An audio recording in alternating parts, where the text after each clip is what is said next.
RV family, this is Nathaniel with 4rvfun.com. Today I want to show you what our service department has been up to.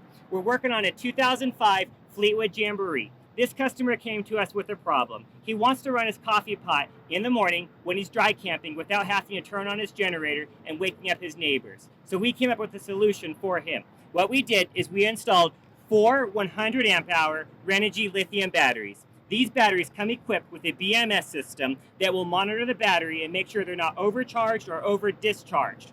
Also, it will keep them from freezing and protect them and shut them off so that they do not damage the batteries. Next, we installed a 3,000 watt inverter charger so that the customer can turn on the inverter, run his coffee pot in the morning without having to run his generator and run it many more things for many hours.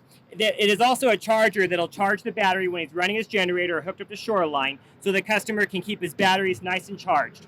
Second, we installed 3 200 watt Renogy solar panels up on the roof. Those panels will give the customer about 60 amps per hour back into the batteries as long as they have optimal sunlight, which here in Southern California, typically it's a non-issue. We also set it up with a 60 amp Renogy Rover solar controller that also is equipped with Bluetooth so the customer can monitor what his solar is doing and how it's charging his batteries. And lastly, the customer also requested that we install a battery monitoring system, which it has a shunt right here, so the customer can see what his batteries are doing. And we'll go ahead and go inside and show you that setup so you can see how we did it. Hey guys, now that we are inside the RV, let me show you what we did. Our technicians did an amazing job on this install. First, we installed the inverter control right here. Let me go ahead and turn that on. Next, we have the battery monitor. Now, on this battery monitor, it shows you that the batteries are 100% charged, that they have 399 amp hours remaining. They're at 14.1 volts. It's pulling about 0.21 amps right now, and then it's pulling 0.05 watts, roughly. And then it'll last for 60 hours right now. So let's go ahead and turn on the microwave. Turn on for 2 minutes. We won't go that long.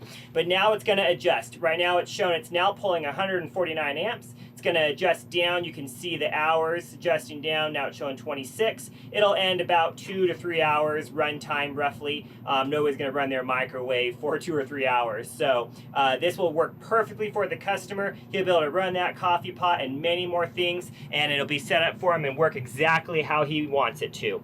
We can install this for you. Just give us a call. Our number is 760-949-1222, and let one of our experts get this all set up for you. So thanks for watching. Always remember to share and subscribe and relax, take it easy, and let us take the hassle out of RVing for you.